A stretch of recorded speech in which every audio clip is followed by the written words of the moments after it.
Let's say that you were told these two figures are congruent.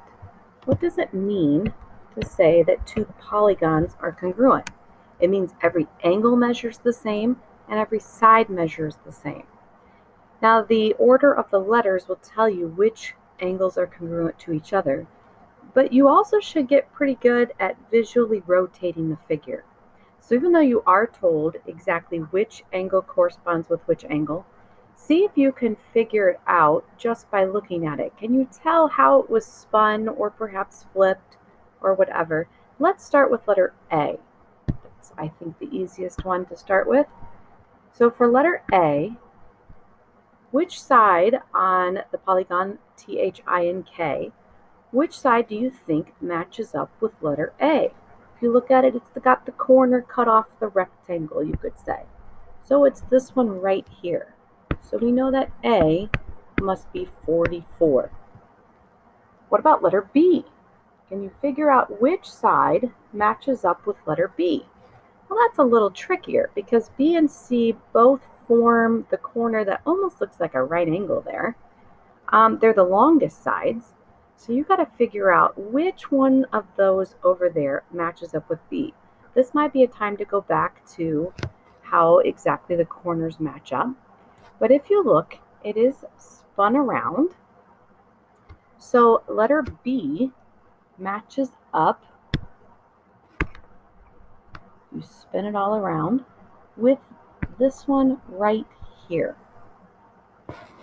So letter B must be 58. And while we're at it, we can also figure out some of the angles. We'll come back to that, but keep an eye on where these angles are getting spun around to. And then the last one is letter C. What does letter C match up with? As you're looking at it, notice it touches letter B. It's kind of across from letter A. So where would we be touching letter B, kind of across from letter A? And if you said this one right here, you would be correct. Letter C is that one. Sometimes it can help to trace the figure when you're given a figure.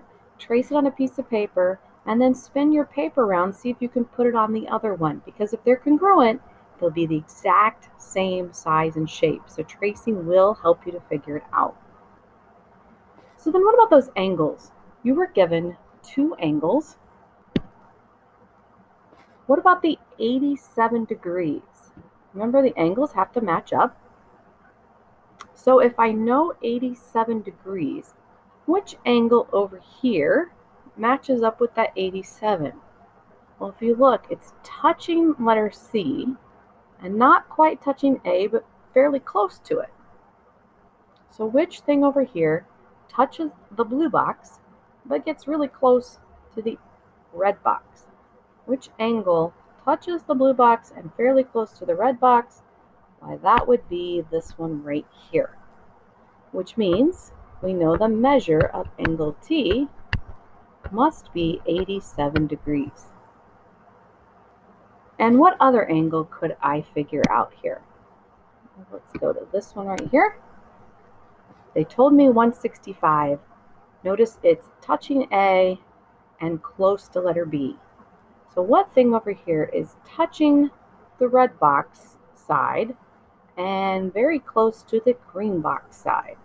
What angle is touching the red box close to the green box? If you said letter I, you would be correct. Measure of angle I then, I know, has to be 165 degrees as well.